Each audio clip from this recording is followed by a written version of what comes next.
Êtes-vous inquiet pour votre avenir? Vous sentez-vous dépassé par les défis?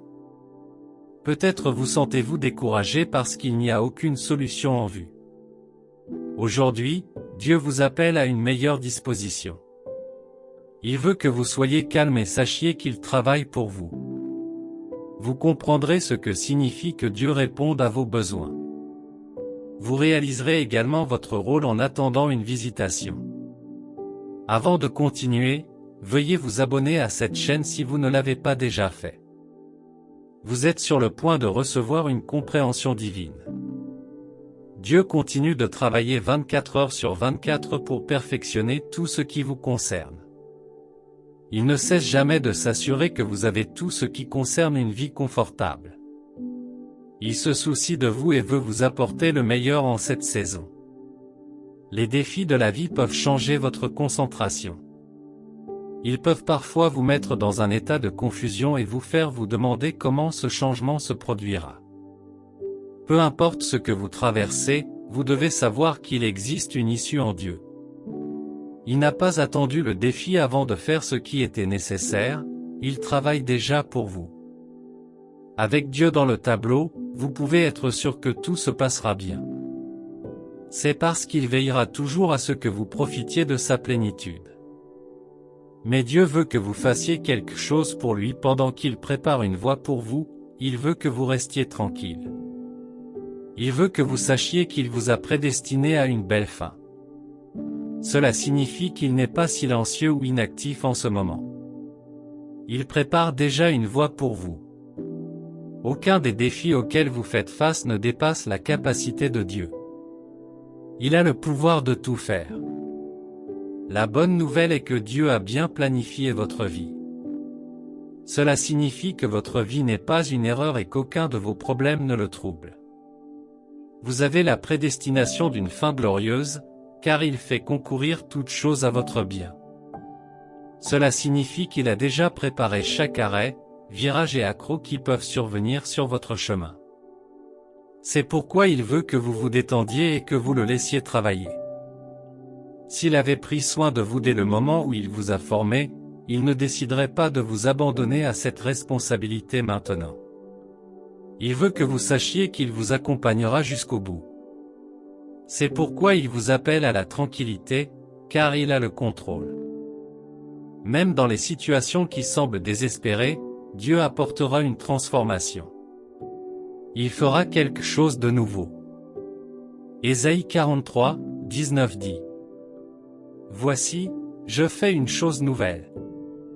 Elle arrive maintenant, ne l'apercevez-vous pas? Je vais mettre un chemin dans le désert et des ruisseaux dans la terre aride.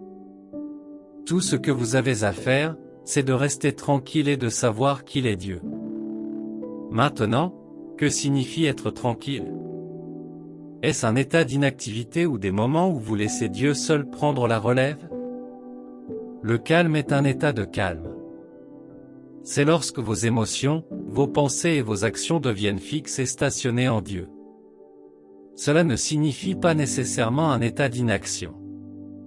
C'est pourquoi vous comprendrez les actions que vous devez entreprendre pour communiquer le calme. Quelles sont les choses que vous devez faire? 1. Lâcher prise.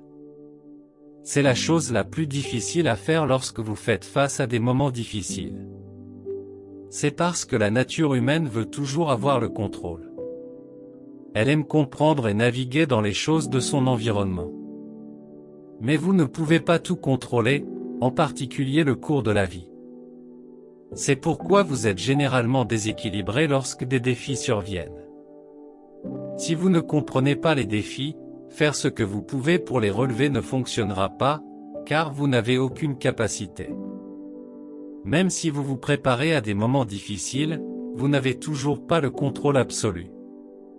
Dieu ne vous a pas conçu pour être responsable de votre vie. Bien qu'il vous ait donné la volonté, c'est pour que vous puissiez faire les bons choix lorsque vous faites face à des problèmes. Dans les moments difficiles, la bonne chose à faire est de se soumettre à Dieu. Le calme signifie lui donner le volant. Vous devez arrêter de lutter pour vous y accrocher si fort.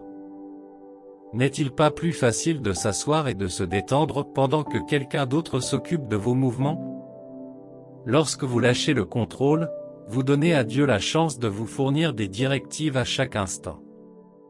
Vous n'avez plus à vous soucier de ce que vous devez faire ensuite, car vous avez un capitaine. Il vous guide simplement et vous le suivez. Lorsque vous soumettez votre volonté à Dieu, vous lui permettez de faire des choses au-delà de vos attentes. 2. Dépendance absolue envers Dieu. C'est un domaine auquel vous devez prêter attention. Lorsque Dieu vous appelle au calme, il vous demande également de lui faire confiance. Chaque fois que vous voyez l'efficacité de votre expertise dans la gestion des problèmes, vous excluez la foi en Dieu. Il veut que vos yeux soient uniquement fixés sur lui. Surtout lorsque vous vous adressez à lui dans vos prières, il s'attend à ce que vous lui fassiez confiance uniquement et à personne d'autre pour vous donner les réponses que vous cherchez. Jacques 1, 6-7 dit. Mais quand vous demandez, croyez et ne doutez pas, car celui qui doute est semblable au flot de la mer, agité et poussé par le vent. Qu'il ne s'attende pas à recevoir quelque chose du Seigneur. Chaque fois que vous faites confiance à Dieu, vous ne cherchez pas d'autre option. Même si vos réponses prennent du temps, vous ne faites pas d'autre plan. La parole de Dieu dit que vous n'obtiendrez pas de réponse avec cette attitude. La véritable preuve que vous êtes calme est que vous faites confiance à ce qu'il veut faire. Votre confiance en Dieu doit être sans limite. Vous devez lui permettre de vous porter dans les moments d'incertitude. Lorsque vous dépendez de Dieu, vous aurez également l'assurance qu'il ne peut pas vous décevoir. Si vous doutez cette saison, cela montre que vous n'êtes pas calme. 3. Assurez-vous d'être en paix. Vous devez maintenir votre paix face aux défis. Dieu vous a déjà donné la paix, votre rôle dans le calme est de la maintenir. Jean 14h27 dit. Je vous laisse la paix, je vous donne ma paix. Je ne vous donne pas comme le monde donne.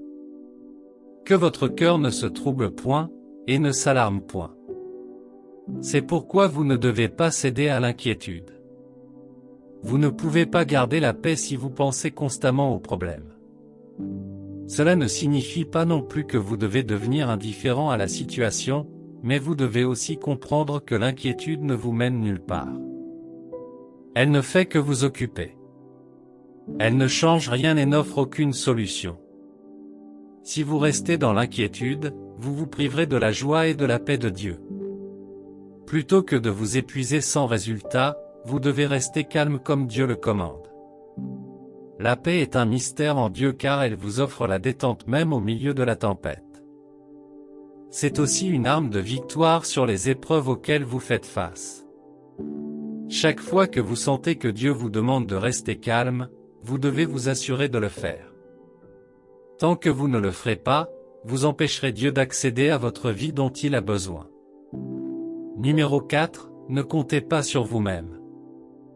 Vous devez résister à l'autonomie. Vous devez comprendre que Dieu est suffisant. Il n'a pas besoin d'aide pour résoudre les défis auxquels vous êtes confrontés. Il a le pouvoir de vous aider à faire face à ce problème de santé.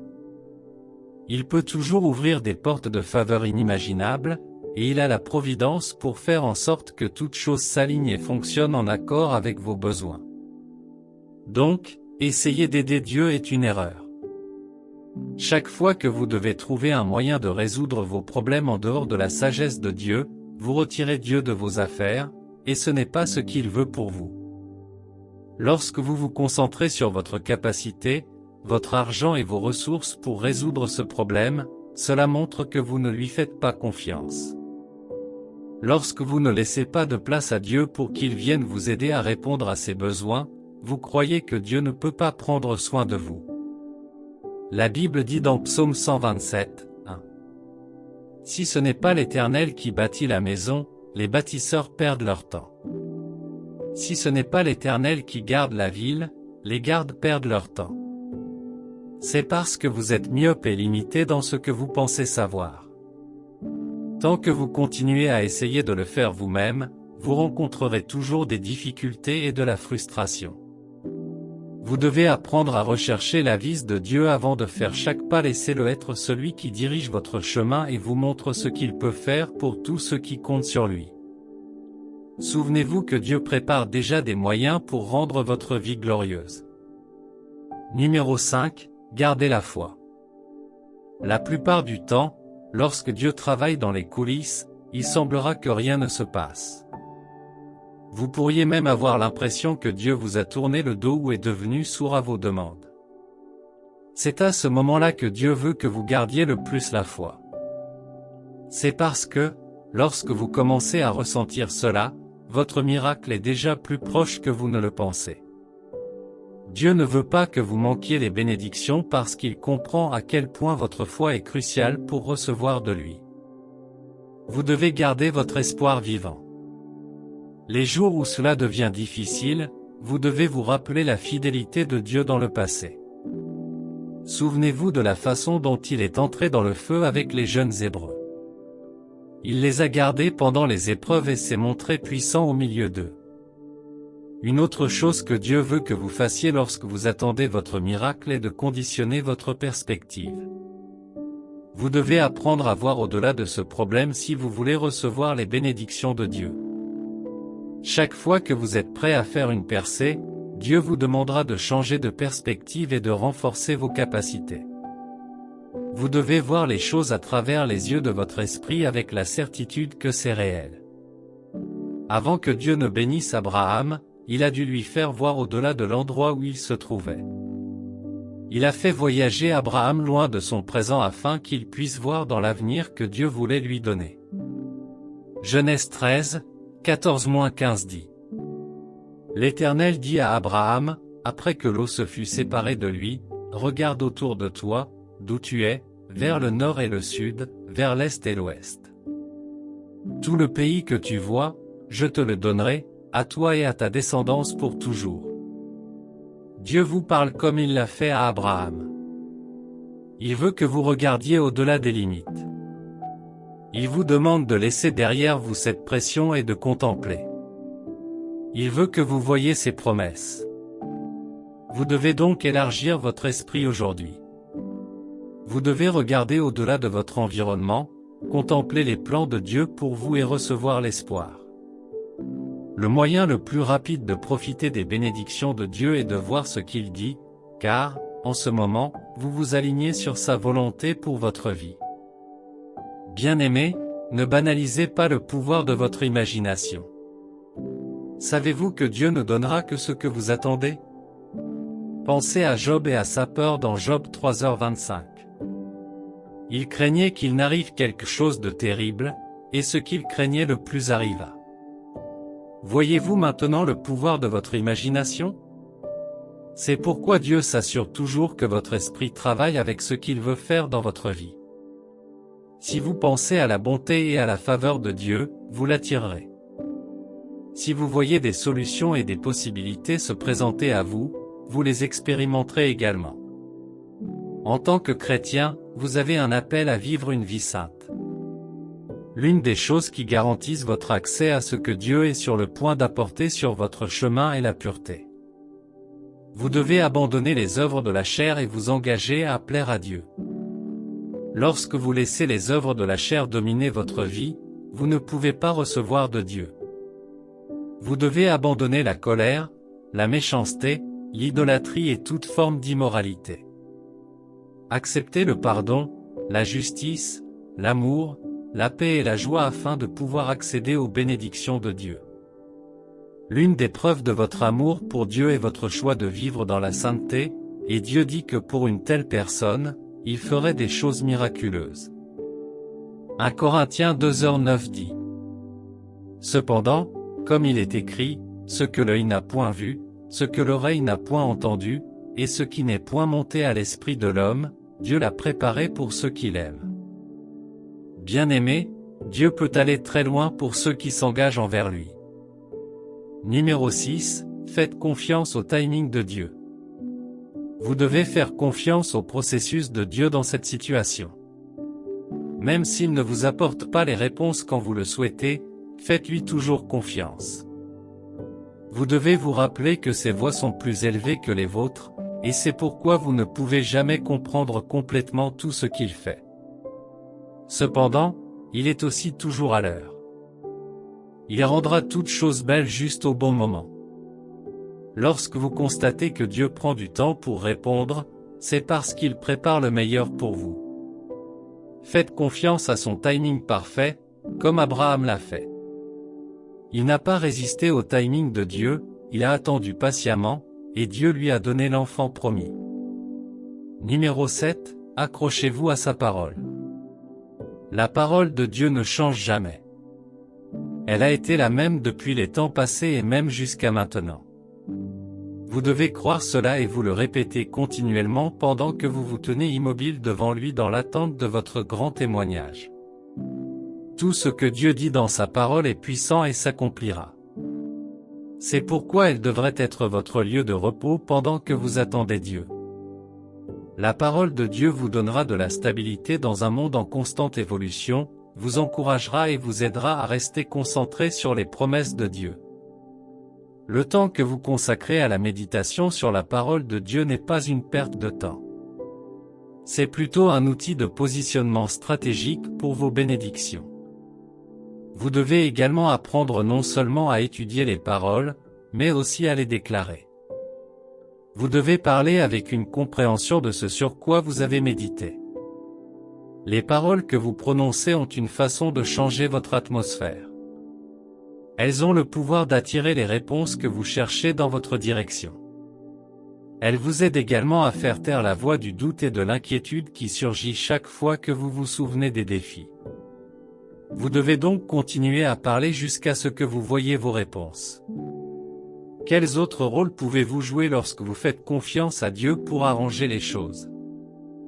Numéro 8, appuyez-vous sur le Saint-Esprit pour obtenir de l'aide. Bien-aimés, pour traverser la période d'attente, vous avez besoin du Saint-Esprit. Il est votre consolateur dans les moments de chaos et de détresse. Il sait comment vous soutenir lorsque vous n'en pouvez plus. Lorsque les défis deviennent trop difficiles à relever, il vous offre un lieu sûr. Il connaît également la volonté de Dieu le Père et il vous confie la responsabilité de vous la révéler.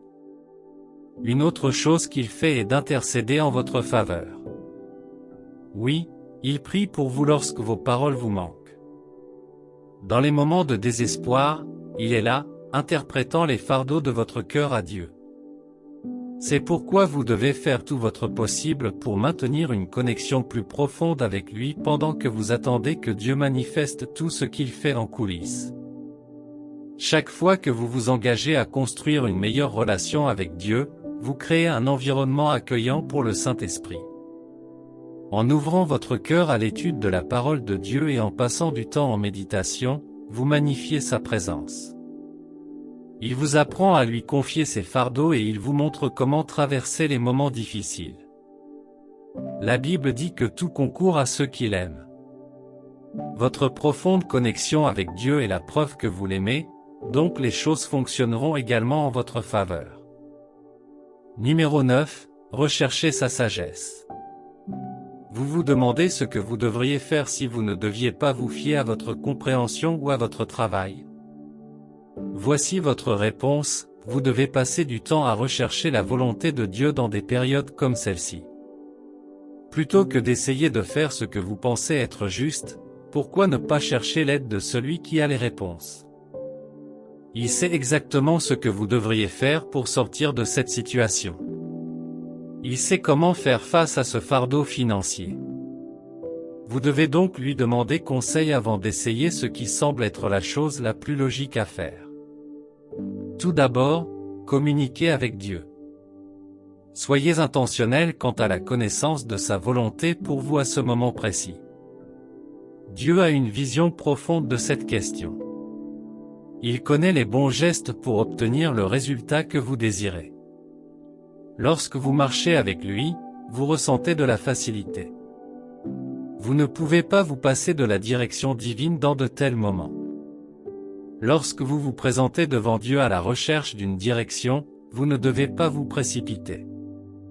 Sa sagesse est toujours cachée, vous devez donc l'attendre.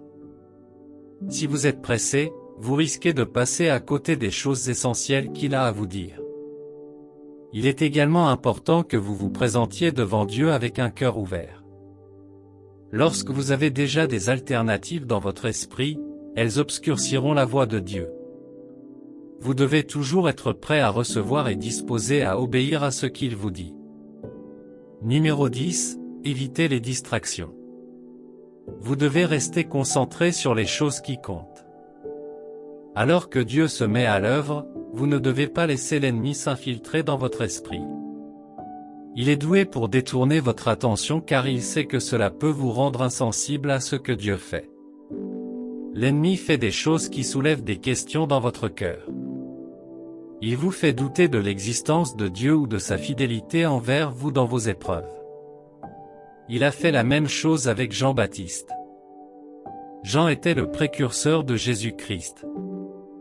Il a annoncé la venue du Messie et il était tellement certain que Jésus était le Sauveur. Il a prêché et convaincu beaucoup de gens de la venue de Jésus pour les sauver. Mais lorsque Jean a été confronté à un défi, l'ennemi a soulevé des questions dans son cœur. Il a commencé à remettre en question la chose même qu'il croyait et enseignait. Luc 7h20 dit. Lorsque ces hommes s'approchèrent de Jésus, ils dirent, Jean-Baptiste nous a envoyés vers toi pour te demander, es-tu celui qui doit venir, ou devons-nous en attendre un autre? Ces questions étaient la façon dont Jean disait, si tu as la puissance dont j'ai parlé, pourquoi suis-je encore dans cette situation? Pourquoi as-tu décidé de m'abandonner? Jean a laissé place à la distraction et il a commencé à perdre espoir et foi. C'est pourquoi vous devez protéger votre esprit contre les tactiques de l'ennemi. Ne le laissez pas vous faire douter de la bonté de Dieu. Vous devez vous rappeler que Dieu est de votre côté. De la même manière qu'un investisseur ne prêterait pas attention à une entreprise sans perspective, Dieu ne gaspillerait pas son temps, son énergie et ses ressources pour créer un échec.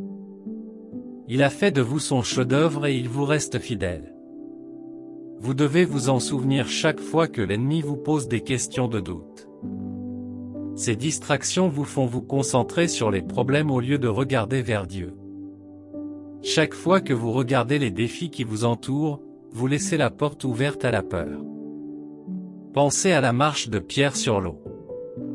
Quand il s'est concentré sur Jésus, il a fait quelque chose qu'il n'avait jamais fait auparavant. Mais une distraction est venue et il s'est concentré sur elle. Lorsqu'il a détourné son attention de Jésus vers le vent, il a commencé à couler. Faites attention à ne pas laisser la peur entrer, elle peut vous faire oublier votre place en Dieu. Dieu ne vous a pas donné l'esprit de peur. Vous êtes aussi audacieux qu'un lion et vous verrez la manifestation de Dieu si vous restez immobile dans la foi. Vous devez demander à Dieu de vous donner la force de vous concentrer sur lui, et non sur le problème.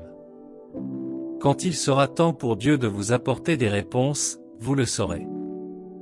Il sera clair comme le jour que votre témoignage arrive. Votre atmosphère changera soudainement et vous sentirez ce que Dieu est en train de faire. Il y aura une joie inexplicable dans votre esprit. Souvenez-vous que le Saint-Esprit vit en vous, donc quand il commence à susciter le fruit de la joie, il essaie de vous dire que Dieu donne des réponses à vos demandes. Ne résistez pas à ce flot soudain de joie, car il peut être constant, même lorsque vous êtes encore dans le feu de vos épreuves. Vous devez continuer à vous réjouir de ce que Dieu est sur le point de faire. Pendant que vous attendez dans le calme, Dieu vous donnera des signaux par des visions et des rêves. Il le fait pour vous instruire sur ce qu'il veut.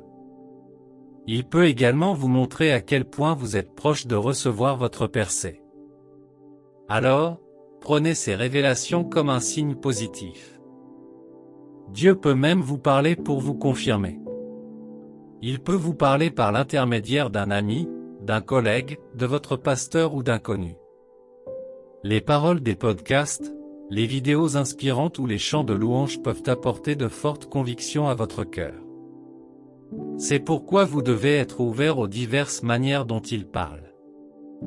Vous devez également accepter la solitude, car elle vous permet de vous concentrer pour entendre Dieu. En attendant votre miracle, prêtez attention aux instructions que Dieu vous donne. Si Dieu veut vous emmener dans un endroit meilleur, il vous préparera d'abord. Si vous commencez à sentir que Dieu vous demande d'assumer certaines responsabilités, vous ne devez pas vous asseoir dessus. Commencez à vous construire et assurez-vous de recevoir la formation nécessaire pour que, le moment venu, vous soyez prêt. Dieu travaille toujours avec des personnes prêtes à obéir à ses instructions. Par moments, vous devez apprendre à faire confiance et à obéir, que ce soit facile ou difficile. Ce seront les saisons de formation dont vous aurez besoin avant qu'il puisse vous donner les réponses. Vous devez savoir que votre destinée est certaine parce que Dieu vous a préparé à la grandeur avant le temps. Ces moments d'épreuve ne sont qu'un processus de croissance. En ce moment, vous n'êtes pas sans espoir parce que Dieu est avec vous. Il travaille d'une manière que vous ne pouvez pas voir, et les bénédictions sont plus proches que vous ne le pensez. Tout ce que vous avez à faire est de garder le silence et de faire confiance à Dieu pour le faire à nouveau, comme il le fait toujours. Encore une fois, restez calme, car Dieu est sur le point de faire quelque chose d'énorme. Prions. Père Céleste, merci encore de m'avoir envoyé tes paroles. Merci de me compter parmi ceux qui entendront ce message. Je bénis ton nom pour avoir renouvelé ta paix dans mon cœur. Merci de m'avoir contacté pour savoir comment rester calme pendant que tu travailles. Merci de m'avoir dit de ne pas m'inquiéter mais de te faire confiance. Merci d'avoir renouvelé ma foi en toi. Je viens devant ton trône et je demande miséricorde, Seigneur. Je laisse parfois le doute obscurcir mon esprit. Il est également difficile de rester calme avec les problèmes qui m'entourent, mais je les dépose tous à tes pieds. Je suis fatigué de porter seul mes fardeaux et mes douleurs. J'ai besoin de ton aide. Je m'abandonne à tes pieds en échange de ta paix et de ta gloire. Ta parole dit que tes plans pour moi sont bons et que tu travailles toujours avec moi. Je crois, Seigneur. Pardonne-moi pour chacun de mes défauts. Pardonne-moi pour mes doutes et mon incrédulité. S'il te plaît, accorde-moi la grâce de te faire confiance et de t'attendre. J'ai besoin de ta grâce sur ma vie, Seigneur. Je ne veux pas concentrer mon attention sur les œuvres de la chair, alors apprends-moi à embrasser la justice et la pureté. Que mes actions te plaisent et que mon cœur soit un lieu où tu puisses demeurer. Aide-moi à abandonner les choses que je ne peux pas contrôler. Aide-moi à te donner le volant cette saison. Je te soumets ma vie et je te demande de me guider. Je ne sais pas où aller, Seigneur. Je demande ta sagesse dans cette période d'épreuve. Je veux savoir exactement ce que tu veux que je fasse. S'il te plaît, ouvre mes yeux pour voir tes plans pour moi. Révèle tes instructions à travers des rêves et des visions. Je te demande de m'aider à rester dans la foi. Je refuse toute distraction de peur et de doute dans mon cœur. Je reçois ta paix, qui dépasse toute compréhension. Aide-moi à rester ferme dans ta parole. Apprends-moi à passer du temps en ta présence et soutiens-moi par ta grâce. J'ai besoin de ta force pour faire les choses que tu me dis. Je veux obéir quand cela semble facile et quand c'est difficile. Aide-moi à suivre tes instructions à tout moment. Je veux faire confiance à ton timing comme Abraham. Apprends-moi à comprendre que tes plans pour moi sont les meilleurs. Aide-moi à apprendre que tu es toujours avec moi, même dans les moments où tu sembles distant. Aide-moi à accepter la présence du Saint-Esprit. Accorde-moi la grâce de lui ouvrir mon cœur. Dans les moments de douleur, qu'il soit mon réconfort. Quand j'ai besoin de clarté, apprends-moi à voir le chemin qu'il me montre. J'ai besoin que tu me rappelles toujours que tu es suffisant. Aide-moi à ne pas me fier aux bras de la chair. Je ne veux pas exalter ma carrière, ma sagesse et mes capacités naturelles au-dessus de toi, Seigneur. Rappelle-moi toujours de compter sur toi pour tout ce dont j'ai besoin. Je sais que tu es toujours avec moi. Merci de m'accorder la paix et de travailler pour mon bien. Je sais que je recevrai mon témoignage parce que tu m'entends toujours quand je t'appelle. Au nom de Jésus, Amen. Si vous avez aimé cette vidéo, veuillez cliquer sur le bouton j'aime. N'oubliez pas non plus de vous abonner à cette chaîne pour plus de messages édifiants et remplis de l'esprit. À la prochaine.